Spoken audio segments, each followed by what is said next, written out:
So in this video, I want to go over a particular concept, and this is in regards to divine union. I'm sure, I suppose if you've seen this title and you were curious, you probably know what this is, but the idea is I want to go over the most likely reason why you have not reached your divine union as yet. And first, let's define what the term divine union is. I mean, typically when you hear about it online, it has something to do with, finding I suppose, your life partner in a sense, but ultimately, divine union goes beyond another person. It goes into person, place, thing, even a job, right? And this has a lot to do with whether you align with that person, place, thing, or job. If you align with it and you meet it, then that's divine union. If you pair up with something that isn't something that you align with, then it isn't a divine union, right? And I guess that would go into karmic territory, I suppose.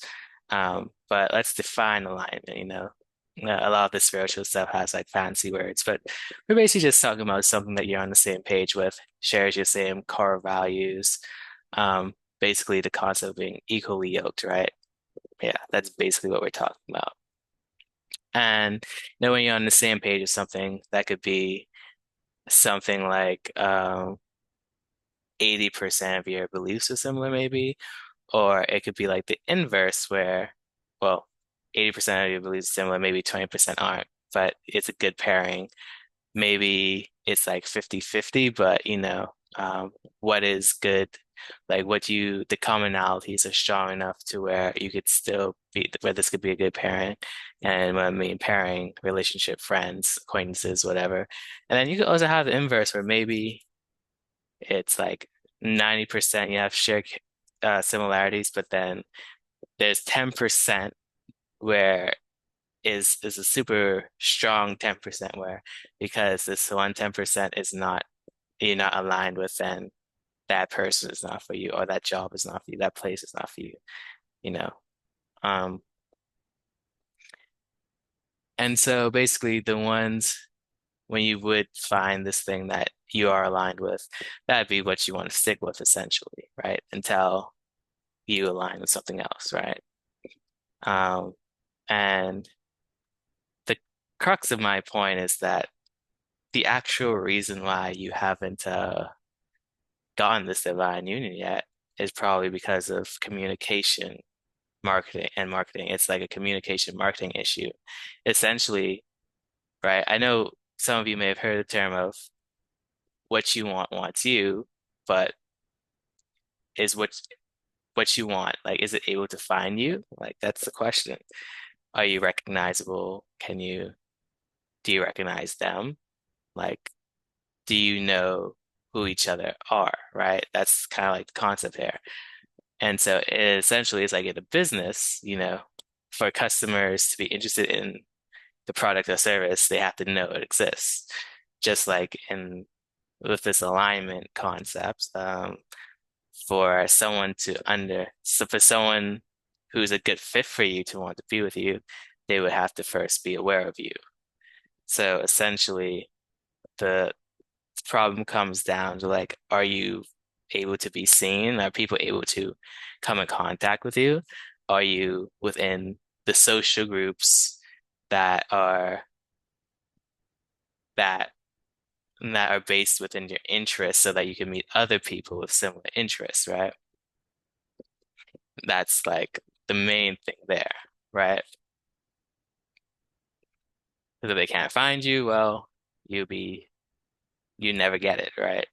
That's one of the things, like you can't be inside all day expecting for your your dream job or your dream person or the dream place you want to be to suddenly pop up. Like you have to also put in some effort to, get it. It's like one of those principles of manifestation. Like manifestation has two components, the feminine and the masculine. The feminine, that's the part where you're That's like the whole vision board stuff, you're calling it to you, and then the masculine aspect is you approaching it.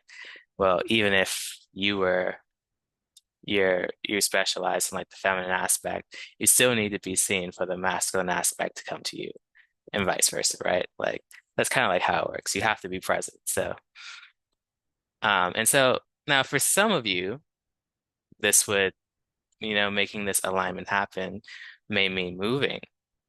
It may also mean building, right? Some places just don't have too much infrastructure. There may not be any social events or whatever. You may have to make your own book club to find people with similar interests as you, right? Or it may even mean going back to school.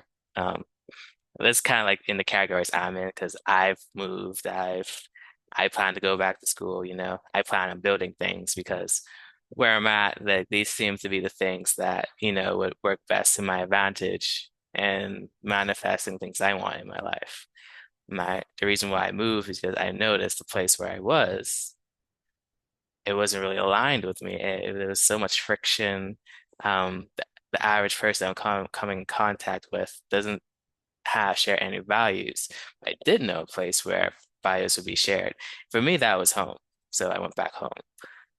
Some of you that might mean going away from home. But whatever it is, some of you have to build, some of you have to move. Maybe you have to go back to school to get the right education to be in the field that you want. Or in the very least, go back to school to be around the people with similar interests, right? Because I firmly believe the core point of education should be enlightenment, not necessarily to get money, but that's a different subject altogether. Um, and but here's the cool part. Some of you, maybe even a lot of you, may not even have to be so extreme. Your biggest problem may be that you just don't leave the house. You literally don't talk to people. No one knows you exist. And the thing with the communication, media, and marketing thing, right? Like your your algorithms are filled with all these other things that aren't what you're looking for, right? So it makes it hard, to be found and define what you want. And so maybe it's as simple as, joining a social group, like what social groups do you have access to, what and what are the interests of these social groups. Like there's some apps like Meetup and whatnot where in some places there's a lot of people doing a lot of different things. If something seems interesting, that's probably where you want to be, right? And then also understanding what opportunities you qualify for in like a job sense and looking to mm, get into that industry. If you already have the qualifications, then there's nothing necessarily stopping you other than being accepted. And obviously in all of this, it's trial and error because maybe like you go the interests in that you end up in a social group, the interests are nice, but you don't necessarily like the atmosphere or whatever, what have you. You kind of like have to figure this out. Like it's easier the more you know yourself, right? Um, so but if you're not too sure what you like already in certain social atmospheres, then you have to experiment a bit, but eventually you find it. And then also like using your social media and YouTube algorithms to your advantage, understanding keywords, to know where to look, what words do people like me would use to describe this thing, and how do I know when and where they're meeting, that type of thing. Because the biggest obstacle between you and what you really want is essentially, your inability to get in front of it, right? Um, it's just how it is. The way reality was designed, you kind of have to interact with people for them to know you're here. So that's a good thing. Even if you start a YouTube channel, whatever, like, just so people you're around. And so that the people that want you and were always looking for you, but didn't know how to find you can find you, right? Because the idea about that is essentially like you embody an archetype or essentially a concept that other people would like to experience, right? That's you. And so they are actually looking for you. They don't know your face, they don't know your name, but it's you who they're looking for, believe it or not, right? But yeah, that's like pretty much video. So, get out there. I understand that a lot of people, they have traumas and whatnot. And, you have to work through that, go on a healing journey, whatever. But the idea isn't necessarily to stay by yourself because for you to enjoy life, you have to be fine with yourself. And then you have to also be fine with the environment around you, right? That's kind of like how it works, right? A lot of enjoyment, a lot of forms of enjoyment you can't necessarily enjoy by yourself. So you need people for that. So that's my perspective on that.